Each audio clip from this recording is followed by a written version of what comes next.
Mainstream historians will tell you that the Great Pyramid of Giza is a glorified tomb for the Egyptian pharaohs. The only monument left to the original 7 wonders of the world. This structure was created with impeccable mathematical precision. And is it unique, mysterious feat of construction and of engineering? There's only one problem. The Great Pyramid has none of the characteristics of tombs, including extravagant artifacts. Ornate wall art, sealed entrances, elaborate coffins, or even mummies themselves. It was, however, built with unique materials. The same materials that are used today for electrical conductivity. These facts are leading more and more historians to believe the pyramids may have had a far more useful purpose. The Pyramid of Giza was not at all a tomb, but a power plant generating and transmitting electricity to the civilization surrounding it. Join us for a closer look.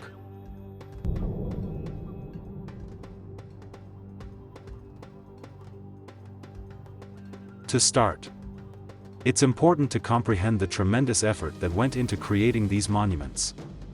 The pyramids of Giza are among no less than 118 of these structures in Egypt alone, and that doesn't even include those pyramids in other parts of the world. Given our current understanding of how early civilizations built their monuments, it would have taken no less than 20 years to build these so-called tombs, and that's if no less than 20,000 workers worked daily. To this day, historians still can't prove exactly how or when they were built. This leads us to ask, what resting place for the dead could possibly be so important that it would warrant such phenomenal effort, time, and precise engineering? Even without knowing that they have nothing in common with regular tombs, you only need to stand before them to realize that's a lot of work for cadaver. Naturally, we make conclusions based on the assumption that ancient civilizations were more primitive than us. But what if intellectual evolution isn't always linear? Can advanced technology be lost and rediscovered centuries later? Is it possible that an ancient culture had knowledge of and used electrical power? To know for sure, let's look at another case where technology of power generation appears to have been used and then forgotten. We know Edison and Tesla brought electricity into common use. Moving into the 20th century. Yet in Iraq in 1934 3 artifacts were found together, a ceramic pot, a tube of copper, and a rod of iron, which, when combined with a liquid acid, can be used to create chemical reactions that produce an electrical charge. Known as the Baghdad or part the end battery, these materials date back 2,000 years. 10 years after their discovery, someone using grape juice with similar materials successfully generated a few volts of electricity. This process has since been demonstrated on the Discovery Channel's program Mythbusters, where lemon juice activated the electrochemical reaction between the copper and the iron, producing 4 volts of electricity. Nowadays you can simply search online to find instructions on how to create your own battery using these chemical principles. But historians have long assumed that thousands of years ago there was no knowledge of this technology.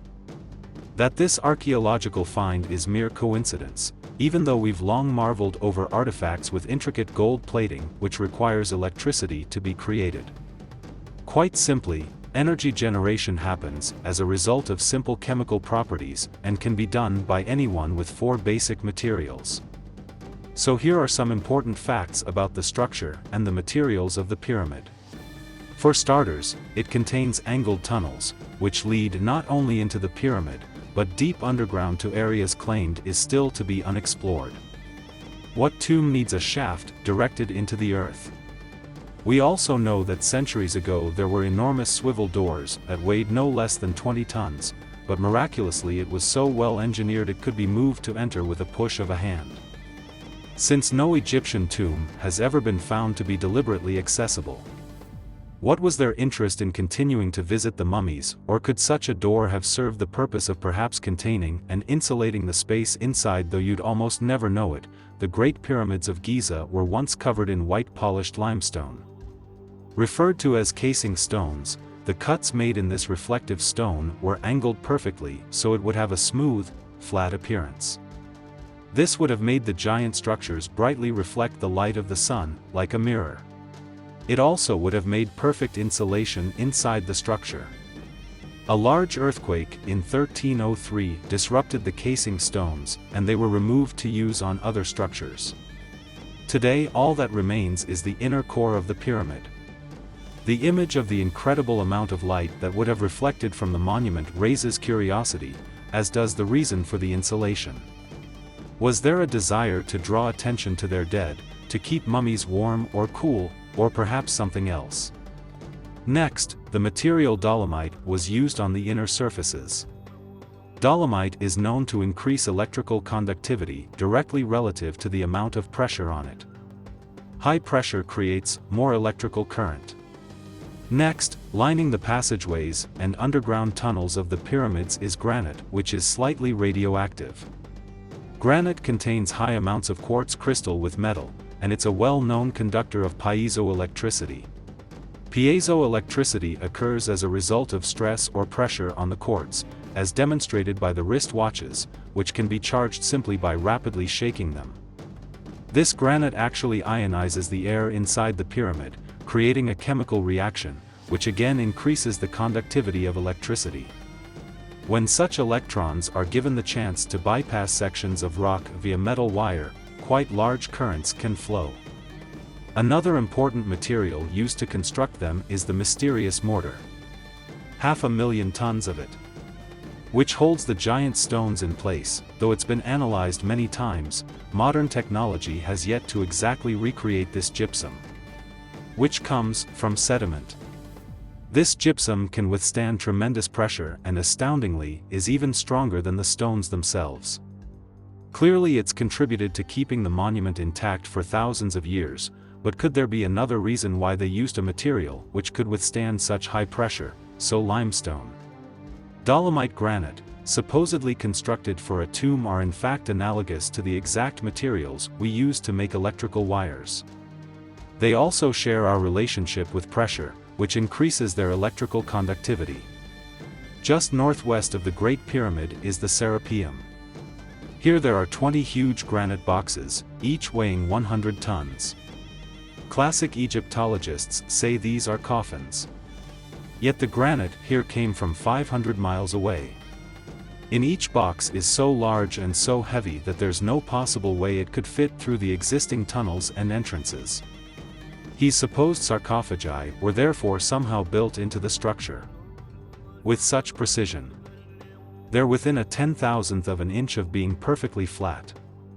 In the meantime, any electrical engineer will explain that a container serving as an energy capacitor or battery must be made entirely of the same substance, so there's no interruption in the magnetic field.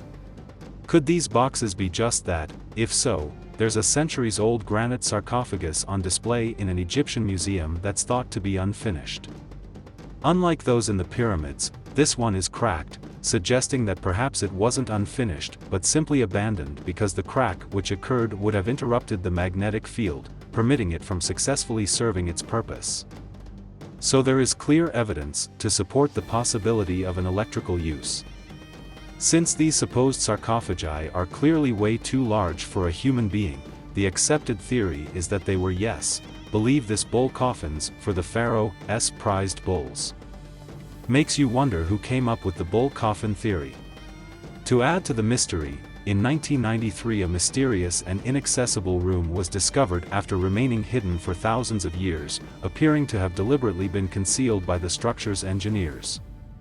The room came to be called the Queen's Chamber and was finally explored in 2011 with a small remote camera to reveal a long-lost mummy.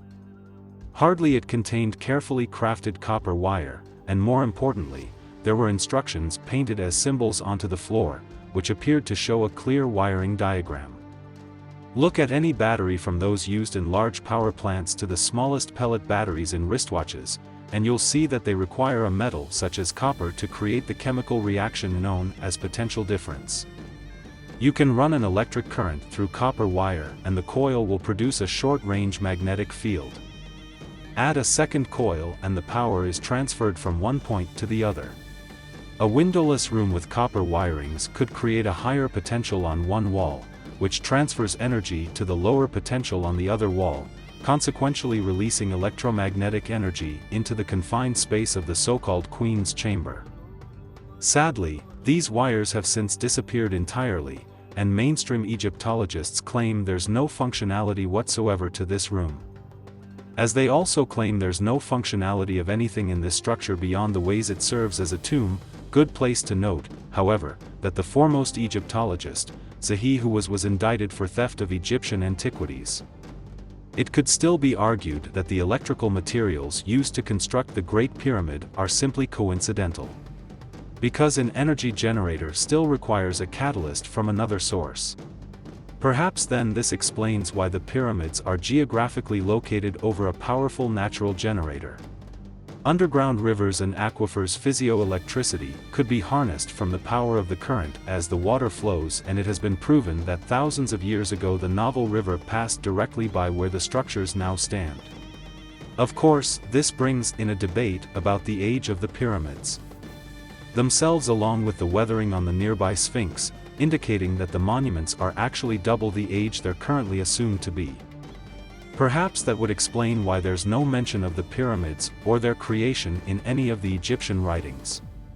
So if water was a source of power, it would have traveled up the limestone based on the principle of capillary action, which happens when a small area of a substance that gets what absorbs into the entire area of that substance. So water flowing near or underneath the pyramid could have been absorbed as it passed over the limestone, even traveling upward to the top of the structure. The courts and the tunnels of the pyramids would, subject to the stress or vibration, creating piezoelectricity. The high force speed of the rising water and the pressure would be analogous to filling a syringe, generating electromagnetic energy within the structure by the materials within it and conducting it upwards to the now missing capstone. But why? The geographical location of the pyramid may give us some clues. It is located exactly at a point which magnifies the electromagnetic forces on the planet where telluric currents are at their strongest. There's an electromagnetic field at the bottom of the pyramid which would rise to the upper layers. With these chemical reactions, we don't know for sure what capped the pyramid, but there is speculation that it may have been gold, explaining, of course, why it's long since been missing. If it were gold, this could have created a conductive path for energy to be directed upwards, high into the ionosphere. If superconductive materials were used to create this monument for energy, then the potential for something even more amazing might have been possible. Wireless electricity sound far-fetched. One bold and extraordinary man swore this was possible, and he may have showed us how. We know of Nikola Tesla as the solitary genius responsible for the electric engine, radio, laser, radar, and for creating a tremendous competitive spirit in Thomas Edison. We know Tesla sought above all to serve mankind. In fact, despite his extraordinary contributions, he's scarcely known or credited for his genius. At the 1893 World's Fair, Tesla transmitted electricity naturally to a light bulb he held in his hands, and he created the Tesla coil, which is used more today for show than for the function it was intended to serve. Most importantly, we know that Tesla claimed adamantly that he had perfected the method of harnessing and transmitting free wireless energy using the electromagnetic nature of the planet.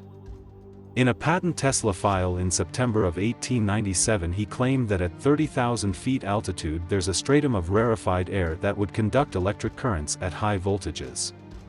In this proposed system was a transmitter which would transmit millions of volts into the atmosphere. Then he had something, received the electricity, and reduced the voltage to a convenient potential to be used by consumers.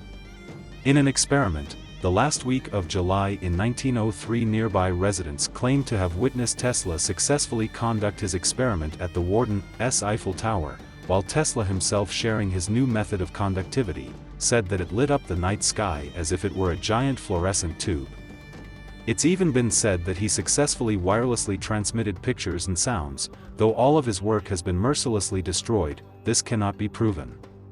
Sadly, Tesla's technology was confiscated shortly after his death. He died in poverty, and the US government destroyed his tower, claiming it was being used by German spies. Had Tesla succeeded in his mission, the distribution of power on this planet would have been very different today. Compare Tesla's technology to the pyramids. The location, height, and electromagnetic materials. We've seen induction between copper wires work for short distances for a long-distance transfer.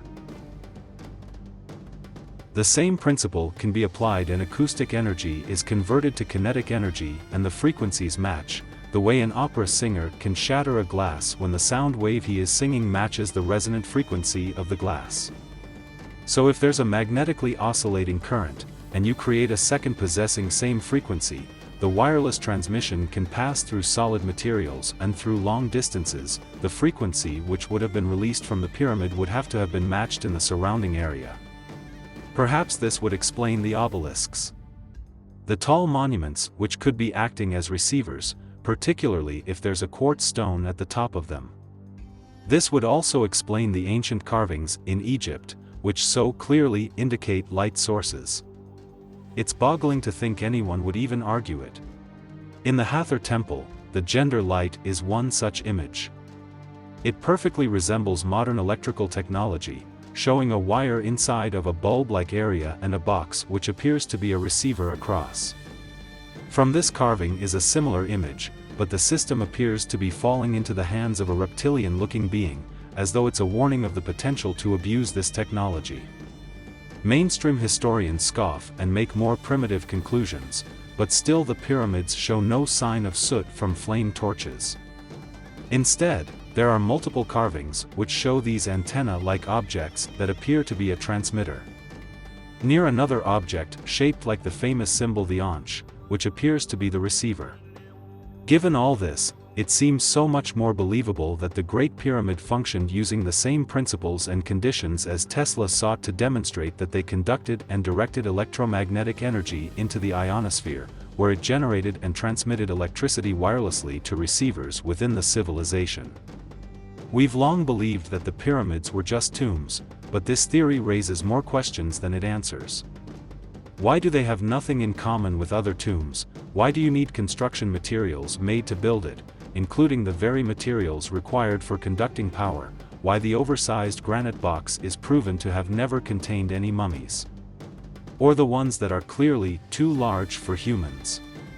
Why the alignment with the North Pole at 20 tons, swivel doors, intricate tunnels and chambers, shafts and areas still yet to be discovered? Why is there no soot from fire torches anywhere inside the structure, and why do the tunnels protrude deep into the earth? These mysteries still elude our understanding, but more and more people are accepting the possibility that the Great Pyramid of Giza had a more important function than we understand. We know there is a heightened electromagnetic measurement around the pyramid that's equivalent to that made in an electrical storm. We also know that if you look at them from space, you can see that they're actually 8-sided, not 4-sided, and that there are strange heat spots observable only with special equipment.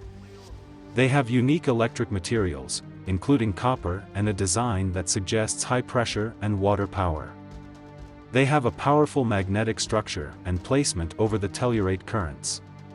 They're aligned with the stars, and the unique art of the area shows clear depictions of wired light sources. All these things suggest there's a lot more to this story than we've been told.